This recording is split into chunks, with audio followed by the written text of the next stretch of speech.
เจ้าขอแสดงความอันดีอามให้ตานทั้งหลายฟังที่เป็นมาในโลกนี้แต่ว่าเป็นอันดีอามได้เป็นที่ไว้วางใจแท้ๆข้าพเจ้าอยากให้ตานทั้งหลายรู้ไว้ว่า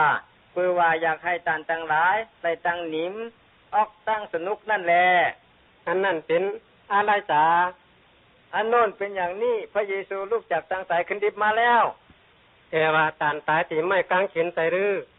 ถูกแล้วตานตายจริงแต่ว่าไว้3 วันตานลุกจากทางสายขึ้นดิบได้แล้วแต่ว่าอันเป็นมาแต่มือมื้อนั่นสุเจ้าไรฮู้เสื้อใดเป็นอันจริงๆมีแม่หญิงคนหนึ่งชื่อมักกะตะลา Where are you going with such a beautiful bag? I am going to the market in the valley. เปโตรกับโยฮันก็เลยหันที่นอนเปล่าลุยแลพ่อเปิดคนอื่นมาลักเอาตัวตายมันไปกา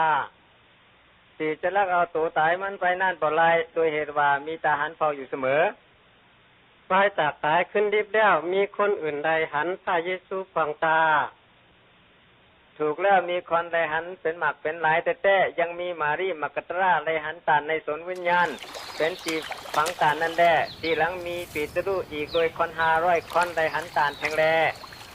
หรือว่าเขาหันผีเพศตานหรือจึงตานมีอายุอย่างคนอายุดิบนั่นหรือตานบอกเป็นผีเพศยังมีคนหนึ่งสิโทรมาลองรู้ตานแล้วตานกินอาหารโดยมิตรสหายของตานอยู่แล้ว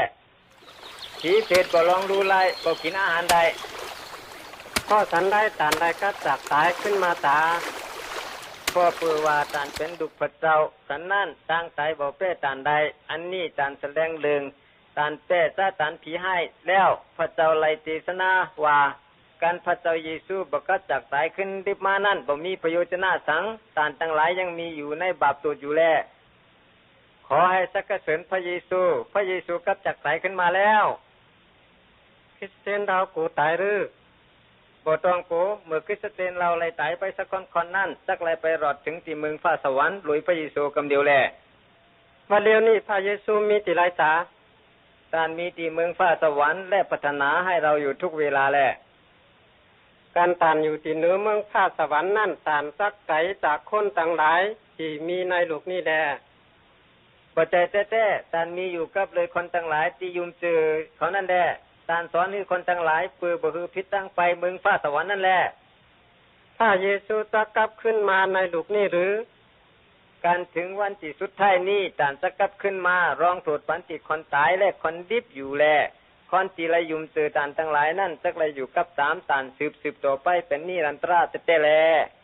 ตานพระเยซูจะกลับขึ้นมาเมื่อไรตาผู้ไรบ่รู้สักคนตานบอกกล่าวสันไรนั่นเราทั้งหลายก็จักแม่ตัวและรอทาอยู่แลพ่อเปือว่าบ่ฮือไรอ้ายมือพ่อพระเจ้านั่นแดพ่อเปือฉะนั้นจึงฉันได้เราเจ้าคาทั้งหลายจักไรหลอดเสียงบาปตุดนั่นจักไรเราย้อนขอป้อนคือตานยกโทษเสียแล้วปันหัวใจอันใหม่เปิดตานทั้งหลายเป็นมาบุตรตาแห่งพระเจ้านั่นแด